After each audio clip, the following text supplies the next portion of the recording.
guys, and welcome to the new video of the Brahimi Mr. Language channel. سلام بچه، چطورین بچه؟ امروز برگشتیم با ویدیو جای دیگه از روش The Three Billy Goats. بچه برو بریم، let's go. بچه امروز قرار پارت سوم رو درس بدیم و اینکه همین دیگه، برو بریم، let's go. The troll is hungry. Come here, he says, I want to eat you. میگه اون هیولای گشنش بوده، اینو ای بابا خراب شد که. خب این Come here, he says.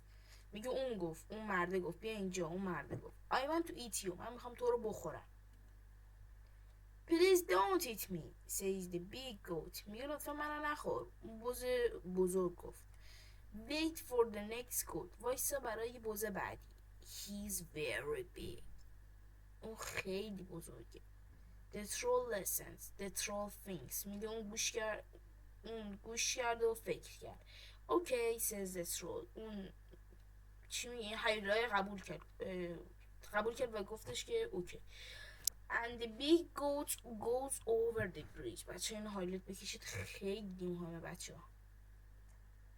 The big goat goes over the bridge. بچه یعنی این که اون بوز کوچولو از پل رد شد. اوکی. Tip tap tip tap. The very big goat goes on a bridge. میگه اون بوز خیلی گنده اومد روی پل. Tip tap tip tap go his feet. The troll hears the very big goat. میگه اون هیولا صدای اونو شنید. بچه این هایلایت بکشید تا اونه. Who's on my bridge? He says. کی رو پل منه؟ It's me, says the very big goat. من. اون بزو گنده گفت. گنده یا I'm hungry, says the very big goat. من گشتمه. اون هیولای گنده گفت I want to eat the grass. من میخوام چمن بخورم. But the troll hungry. میگه اما بچه این حالت بکشید. میگه اما این هیولای گشنش بود، نمیتونست دیگه صبر کنه. Come here, he says.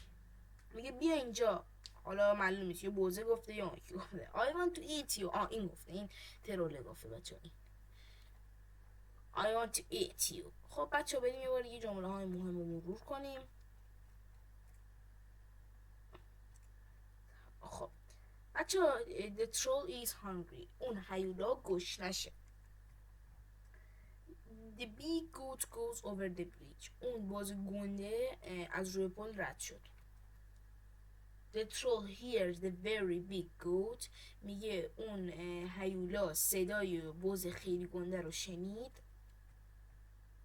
The troll's hungry. میگه هیولا خیلی گشنه شد. پس بچه چی شد توی این قسمت؟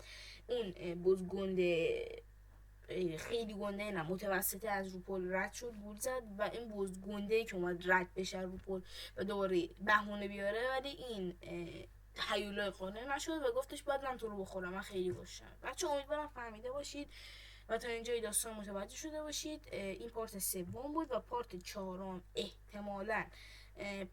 احتمال که پارت چهارم با منی و اینکه همین دیگه. گودبای.